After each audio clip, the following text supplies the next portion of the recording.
네, 여러분 안녕하십니까. 4월 17일 싸대기 시작하겠습니다. 민생 탄핵. 네, 김생 선생님 안녕하십니까. 네, 안녕하십니까. 네, 저희가 지난주가 총선이었습니다. 네. 네, 총선 한 주 쉬고 네. 오늘 만났습니다. 총선. 네. 어떠셨습니까, 총선? 저는 좋았죠. 뭐가 좋으셨습니까? 고소했습니다, 아주. 아니, 고소. 네. 그날 뭐 또 개표 방송도 하시고. 네, 잠깐 가서 있었고요. 네. 그날 밤에 좀 보다가 잤는데, 네네. 나중에 아침에 일어나 보니까 결과가 나와 있더만요. 네. 그래서 어떤 분들은 좀 아쉽다 이렇게 얘기도 하시는데. 그러니까 이제 출구조사에서는 네네. 제 주변에서 여기저기서 함성이 터지고 막 비명이 터지고 막 그러더라고요. 근데 한 11시, 12시 넘어가니까 이거 뭐냐 이거 그런 분들이 계시고 또 어떤 분들은 이제 뭐야 이거 출구조사 보고 자고 일어났더니 뭐가 이렇게 됐어? 네네. 이런 분들 좀 계시더라고요. 출구조사가 너무 좀 높게 나와가지고 네네. 200선 넘게 나왔잖아요. 네. 그래서 좀 실망하신 분들도 있는 것 같은데 전체적으로는 대승이 맞으니까. 예, 그렇죠. 저는 아주 좋았습니다. 네. 이번에 그러니까는 이제 그 진보 민주 개혁 세력이 이제 새로운 미래까지 포함을 한다면 어쨌든 간에 그 김종민이 만약에 민주당 후보가 사라지지 않았으면은 그렇죠. 네. 어려웠을 건데 어쨌든 거기까지 이제 전략적으로 선택을 해준 거 아닙니까? 그렇죠. 네네, 시민분들이 그렇게 치면 한 189석.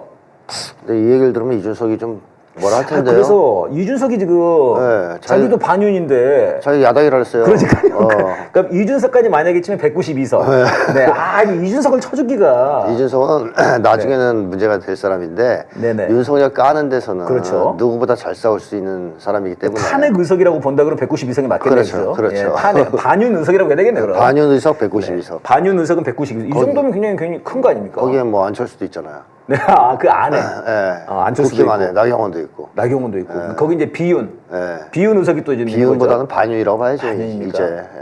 모욕을 많이 당했죠. 그렇죠. 둘 다 원한이 있지 않습니까? 아니 이번에 지금 이제 민주당에서 그 최상병 특검을 5월 2일 정도에 통과를 시키겠다고 이제 얘기를 나오고 있는데요. 이제 일각에서는 더 빨리 해야 된다. 4월 안에 하자 이런 얘기도 있더라고요. 근데 5월 2일 날 한다고 하더라도 그럼 난 찬성표 던지겠다. 안철수는 그렇게 얘기를 하고요. 이미 이준석도 그렇게 얘기했죠. 누군데요? 이준석. 네네. 자기도 찬성하겠다. 그러니까요. 그러니까 이제 국힘당 안에 있는 의원들 속에서도 이거 해야 된다. 이런 사람들 막 나오더라고요. 그렇죠. 예전과 달라요. 좀 다르더라고요. 왜냐하면 과거에 윤석열이 거부권을 행사할 때 명분은 국민들은 원하지 않는데 니네들이 총선을 이기려고 총선용으로 이걸 하는 거 아니냐. 민의와는 떨어진 행동이다. 이런 것들을 이제 명분으로 내세웠는데 우겼죠. 근데 이제 총선에서 심판받았기 때문에 더 이상 그 말이 통하지 않게 된 거죠. 이제는 민의를 받아들여야 되는 상황이에요. 그래서 윤석열이. 거부권을 행사할 명분을 상실했다. 일단 이게 이제 크고요. 두 번째는 국힘당 의원들이 옛날 같지 않을 거라는 것입니다. 옛날에는 윤석열 일단 사수하고 보호하고 하는데 어쩔 수 없이 했죠. 공천도 받아야 되고 또 그다음에 공천을 받아야 됐죠. 캐비넷도 이제 열릴 수 있고. 캐비넷도 있고. 그리고 윤석열이 좀 무섭고 그 당시만 해도 좀. 그랬는데 이제 보니까 이게 완전히 맛이 갔거든요. 윤석열은 날라갔다고 보이는 거죠. 이제 끝났다 이런 생각이 들 거고 그 윤석열에 대한 두려움도 좀 사라졌을 거고. 그다음에 캐비넷 열어봤자 너무 많아서 나까지 치겠냐. 이놈 저놈 덤비면 이런 심리도 있을 것이고. 그렇죠. 이제 여럿이 덤비면 이게 또 방법이 없죠. 그렇죠. 장사가 없죠. 혼자만 덤비면 찍히는데. 그러니까요. 마구 덤비면 되고. 그다음에 이제 공천도 다 받았고 거기에다가 이 사람들이 자기가 앞으로 살아남을 걸 생각해야 돼요. 다음에 어떻게 하면 내가 다음에도 또 국회의원을 할까. 또 더 나아가서 정권 재창출해야 되는 거 아닙니까? 정권 재창출 못하면 엄청난 손해를 볼 수 있잖아요. 그래서 그런 여러 가지 생각했을 때 윤석열의 거수기 노릇을 계속해서는 같이 우리 다 죽는다. 윤석열하고 같이 어울리다가는 이런 심리가 팽배해질 거란 말이죠. 국힘 내에. 그러면 일단 이탈표 몇 명은 나와 있는 상태에서 8표가 안 나오겠냐. 저는 나올 가능성이 높다 이렇게 보거든요. 그러면 이제 200표가 되는 거니까요. 그렇죠. 그럼 거부권을 행사했는데 그거를 다시 무력화시키는 건데요. 그렇죠. 국힘에서 배신이 일어나서 반란표가 나와서 이게 무력화되면 이거 윤석열한테 더 큰 타격이에요. 그 완전히 정말 식물 식물인간, 식물인간. 식물 대통령 자기 말 표현으로. 네, 원래 동물 대통령이었는데. 네, 식물 대통령 되버렸죠. 이번에. 무슨 식물이 되는 거죠? 대파 대통령인가? 대파 대통령 되겠네요. 대파 대통령. 네. 요즘에 뭐 파김치가 되겠군요. 요새 그래서 돼지를 대파에 볶아 먹는 요리가 유행이라고 합니다. 아, 돼지에서 대파로. 네, 대파 돼지 요리. 예. 네네. 자, 그래서 거부권 행사를 무력화시키는 데서는 사실 200석 넘으면 좋긴 한데 예, 예. 뭐 150석이라도 저는 크게 문제 없을 것이다 이렇게 이제 보고 있습니다. 예, 그렇습니다. 이제 뭐 개헌선은 네. 개헌선을 저지시켜달라. 이제 그게 이제 한동훈의 마지막 네. 비명이었는데요. 근데 이제 그 개헌선까지는 안 됐습니다. 그런 이제 아쉬움은 좀 있는 건데요. 네. 네. 그거는 나중에 뭐 혹시 분위기가 좋으면 할 수도 있는 건데 일단 네네. 전 탄핵도 가능할 수 있다 이렇게 봐요. 지금 190석으로. 선에서요. 네. 네네. 왜냐하면 이탈표 나올 가능성이 있기 때문에. 아하. 예, 탄핵 얘기도 저희들 좀 이따 한번 해봐야 될 것 같은데요. 일단 그 총선 관련해 가지고 이렇게 좀 이제 대승하게 된 어떤 비결 이런 걸 좀 어떻게 보시는지. 뭐 그거야 뭐 윤석열의 공이죠. 뭐니 해도. 뭐 윤석열이 1등 공신이다. 그럼요. 임기 시작 이후부터 지금까지 내내 내내 국민들을 화나게 하는 정치, 네. 국민들을 고통스럽게 하는 정치, 네. 그러니까 한마디로 반국민적 정치, 그리고 나라를 팔아먹는 매국적 정치를 해왔지 않습니까? 예, 예. 그것이 초래한 분노, 그리고 윤석열이 또 깐족대잖아요. 국민들 앞에서 한동훈하고 좀 다르게. 네. 한동훈 진짜 깐족은 한동훈이 가볍게 깐족되고 윤석열은 이제 막 이러면서 약 올리잖아요. 막 화를 내게 하잖아요. 네. 그래서 국민들 화나게 하는 데서는 또 최고의 실력을. 대파가 컸죠, 선생님. 네, 대파 특히. 합리적이다. 네, 네. 뭐 그런 것 속에서 사실은 자초한 것이다 이런 생각이 들고 이걸 반전할 수 있는 좀 완화할 수 있는 카드로 한동훈을 내세웠는데 한동훈이 또 만만치 않았어요. 예. 네, 뭐 민주당에서 2등 공신 정도 되는 건가요? 표창장을 수여해도 해줘야 되지 않을까 싶을 정도로 네. 한동훈의 활약도 컸습니다. 일단 정권 심판론이 화두가 됐는데 예.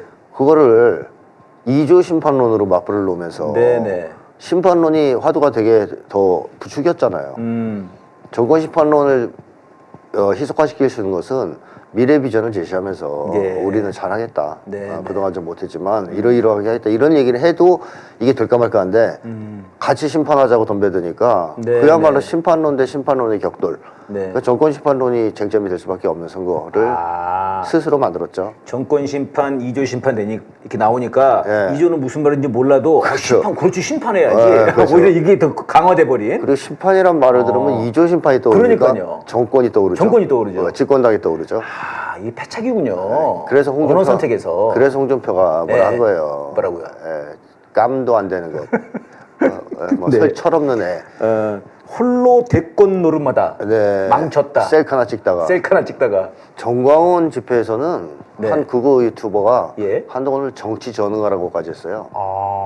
근데 그 사람들이 조금 생각해보면 전응과 같은 짓을 한 거죠. 네. 어떻게 저렇게 바보 같은 선거 전략을 짰을까. 갑자기 그쪽에서 이렇게 이성적인 판단을 한 거죠? 이게 화가 나니까 보이기 시작하는 거죠. 화가 나니까. 이제 화가 나고 다 졌으니까. 네네. 한동훈이 이제 실체가 보이기 시작하는 거예요. 원래 그 마음을 갖고 있었을 것 같아요. 그쪽에서도. 네, 홍준표도 계속 속으로 네네. 저 깜도 안 되는 자식 뭐 이런 생각 하고 있다가 네네. 터져 나오는 거죠. 화가 나서 이제 지니까.